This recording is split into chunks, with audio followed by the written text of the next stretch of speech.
नमस्कार। आप देख रहे हैं मशाल न्यूज, जन जन की आवाज, आफताब इरफान के साथ। जावाल की कृष्णावती नदी पिछले कुछ माह से लोगों के लिए आंदोलन का सबब बनती जा रही है। कुछ माह पूर्व सरकार की ओर से बजरी ठेकेदार को नदी से के दोहन की इजाजत दी गई और बजरी ठेकेदार ने ऐसी स्थिति कर दी कि फॉकलेन और डंपर से बड़े बड़े खड्डे नदी में कर दिए और नदी की स्थिति दयनीय होती चली गई। जावाल व आसपास के 22 गांवों से जुड़े लोगों से ये देखा न गया और उन्होंने इसे रोकने के प्रयास किए और उसके लिए आंदोलन किया। कुछ माह पूर्व काफी दिनों तक धरना चलता रहा, बंद भी हुए। उसके बाद सरकार के मंत्री ओटाराम देवासी, सांसद लुम्बाराम जी, जिला कलेक्टर पहुंचे और वार्ता हुई। उस वक्त ओटाराम देवासी ने कहा कि आपका एक डेलीगेशन जयपुर भेजें, मैं मुख्यमंत्री से आपकी बात करवाऊंगा और इस समस्या का समाधान कराऊंगा। दूसरे ही दिन डेलीगेशन जयपुर पहुंचा, मुख्यमंत्री से वार्ता हुई और मुख्यमंत्री ने उस पर जो नियमों विरुद्ध खुदाई हो रही थी उस पर रोक लगाने का आश्वासन दिया और साथ ही विभाग के आला अधिकारी को हटाने की बात की। 15-20 दिन, महीना भर सिलसिला सही चला, लेकिन उसके बाद फिर से वही स्थिति हो गई और बड़ी बड़ी मशीनों से नदी में से बजरी का दोहन किया जाने लगा और बड़े बड़े खड्डे होने लगे। अधिकारियों को भी नहीं हटाया गया। फिर से आंदोलन हुआ, फिर से वार्ता हुई। इसी तरह यह सिलसिला चलता रहा। पिछले 4-5 दिनों से फिर से जावाल व आसपास के 22 गांव के लोग धरना देकर बैठे इस समस्या को सुलझाने के लिए। धरने के बावजूद मंत्री धरना स्थल नहीं पहुंचे। तब धरनार्थी सिरोही सर्किट हाउस पहुंचे, जहां 2-3 घंटे इंतजार के बाद मंत्री तिरंगा यात्रा पूरी कर पहुंचे और वार्ता हुई, लेकिन वार्ता सफल नहीं हुई।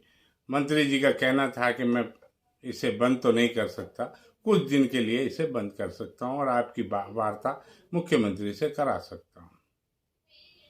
उसके बाद अधिकारियों से भी धरनार्थियों की चर्चा हुई, लेकिन वह चर्चा भी असफल रही।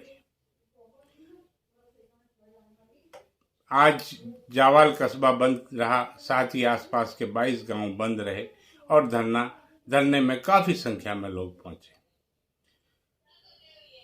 पूर्व मुख्यमंत्री सलाहकार व पूर्व विधायक संयम लोढ़ा भी धरना स्थल पहुंचे। उन्होंने कहा कि जनप्रतिनिधि सीधा सीधा आरोप लगाया कि जनप्रतिनिधि के पैसों पर, जनप्रतिनिधि ठेकेदार के पैसों से चल रहे हैं, इसलिए वे इसे नहीं रोक पा रहे हैं। उनका कहना था, मैं सत्ता में नहीं हूं, मेरे पास पावर नहीं है, लेकिन मैं पूरी तरह से इस आंदोलन के लिए तैयार हूं। मुझे जान भी देनी पड़े नदी के लिए तो मैं तैयार हूं। और आमरण अनशन तक पर बैठने की उन्होंने बात कही। अगर गांव वाले सब तैयार हैं तो उनके कहने के बाद वे आमरण अनशन पर भी बैठेंगे और धरने पर भी बैठेंगे। देखा जाए तो ओटाराम देवासी भारी संख्या में मत प्राप्त कर इस क्षेत्र से जीते और ये मामला जिन गांवों का है, जावाल और आसपास के 22 गांव, वे सभी भाजपा के गढ़ माने जाते हैं। कहा जाता है भाजपा यहां से कभी हारी नहीं। अपने वोटरों को भी अगर जनप्रतिनिधि संतुष्ट नहीं कर पा रहे हैं तो फिर केवल चुनावी समय में उनका दिया गया राम राज्य का वादा एक जुमला ही नजर आता है। वहीं जिला मुख्यालय की भी बात करें तो वहीं यहाँ भी स्थिति बद से बदतर होती जा रही है। सफाई का टेंडर नहीं हो पा रहा है, सफाई व्यवस्था चौपट पड़ी है, विभागों में कार्मिकों की कमी है, कई पदों पर जो मौजूद थे उन्हें भी राजनीतिक द्वेष के यहाँ से हटाया गया है। यहाँ तक कि जब देश भावनात्मक रूप से राष्ट्र से जुड़ा था और ऑपरेशन सिंदूर चल रहा था, उस वक्त भी मौका पाकर यहाँ के जनप्रतिनिधियों ने अपना राजनीतिक द्वेष निकालते हुए कई अधिकारियों को, उनके कर्मचारियों को इस युद्ध के बहाने से यहाँ से दूसरी जगह भेजा था। तो कुल मिलाकर स्थिति यह है कि भारतीय जनता पार्टी के जनप्रतिनिधि अपने ही वोटरों को संतुष्ट नहीं कर पा रहे हैं और अब विपक्ष ने भी इसमें अपना प्रवेश कर लिया है। अब विपक्ष इसे किस ढंग से ट्रीट करता है ये आने वाला समय बताएगा, लेकिन भारतीय जनता पार्टी ने अगर इस मामले को बातचीत से हल नहीं किया तो उनके लिए ये बहुत बड़ा नुकसान का वजह आने वाले चुनावों में पड़ सकता है। वहीं स्थिति इसी तरह बनी रही तो लोगों को चाहे बिजली की समस्या हो जो आए दिन बगैर घोषणा के ही चली जाती है, अधिकारियों पर जनप्रतिनिधियों का कोई अंकुश नहीं है, अधिकारी किसी के प्रति जवाबदेह नहीं है। ऐसे में जनता की सुनवाई कौन करे? आइए देखें ओटाराम देवासी से वार्ता करते धरनार्थी और पूर्व सीएम सलाहकार व पूर्व विधायक संयम लोढ़ा का उद्बोधन जो उन्होंने धरनार्थियों के बीच दिया था।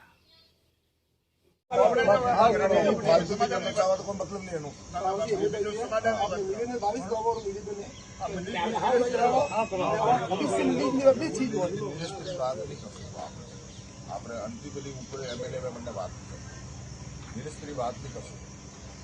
आज की तारीख में निरस्त्री बात करूँ અને मैं रोका सकूँ, बंद कर सकूँ, बंद कराओ, बिल्कुल बंद नहीं रहना। बस स्पष्ट बात करूँ અને मैं 10 दिन वास्ते रोका सकूँ, सीएमओ बात कर सकूँ, वो कर सकूँ। ये तो कह रही है कि मैंने बंदिश करो मतलब बंद सीएम साहब की नीति नहीं बनता है।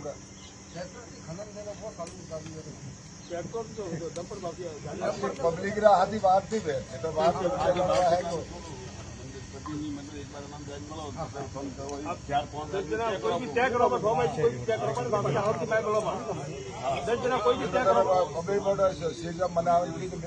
चार जना बुलाओ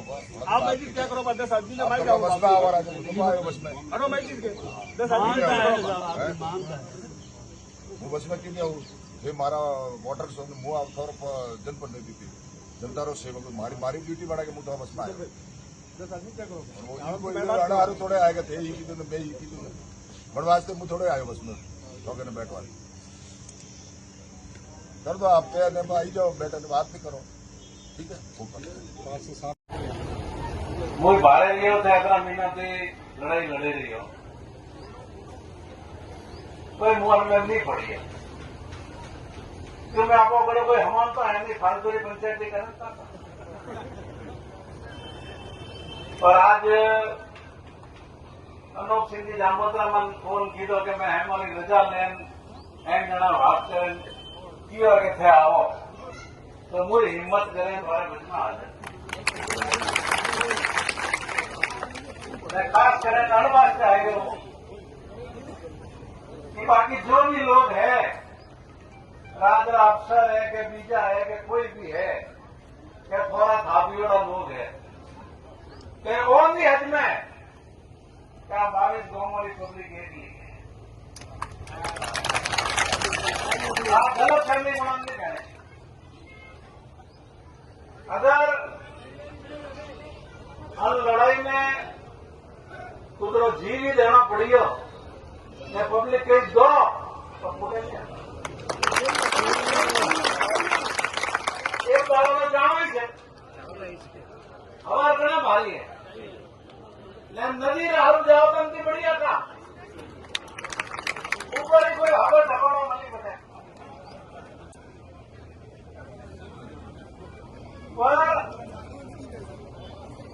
और सांसारिक कौन